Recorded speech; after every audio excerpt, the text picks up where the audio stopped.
Hello there to all of you humans, sheep, snakes and ladders watching today. So, because my last beginner's guide videos are doing quite well, I decided to do one for Dragon Ball Rage today. In this video, we will go over the basics of playing Dragon Ball Rage, like the controls, different features in the game, and so on, so that all of you new players are prepared for the grind ahead.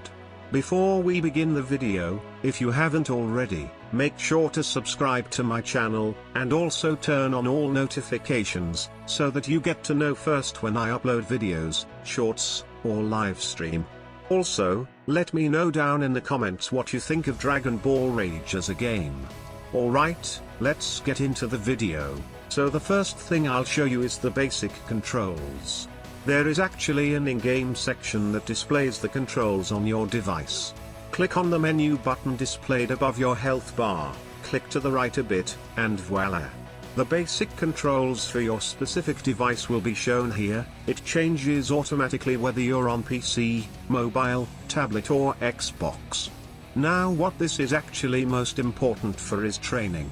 Dragon Ball Rage has 4 different stats, which are each trained by a different keybind. These 4 stats are attack, agility, ki, and defense.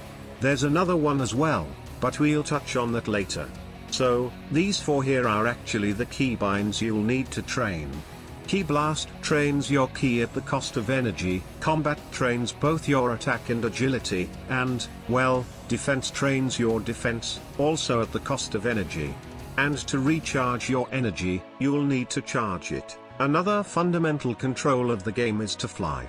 Here are the controls to fly on PC. Again, if you open up the help menu on tablet, mobile or Xbox, the controls will be tailored to your device.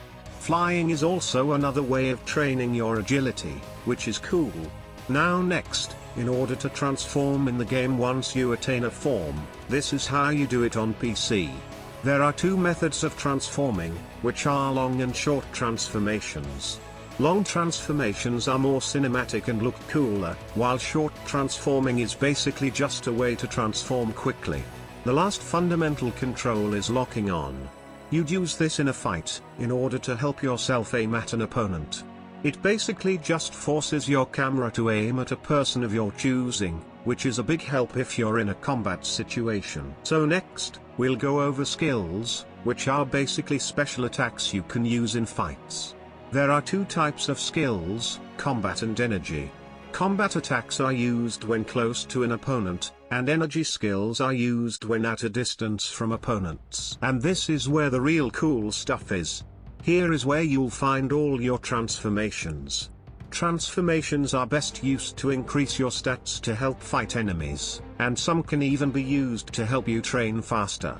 But be careful when using a transformation while training, because most transformations actually make you train slower. There's also the special menu, but as of uploading there's nothing in it yet. But here is an in-game shop, where you can buy things like game passes to make you train faster, game pass forms such as Super Saiyan 5, temporary training multipliers, and other cool things like up to 5 Zenkai boosts. Speaking of Zenkai boosts, they are the 5th stat I was referring to earlier.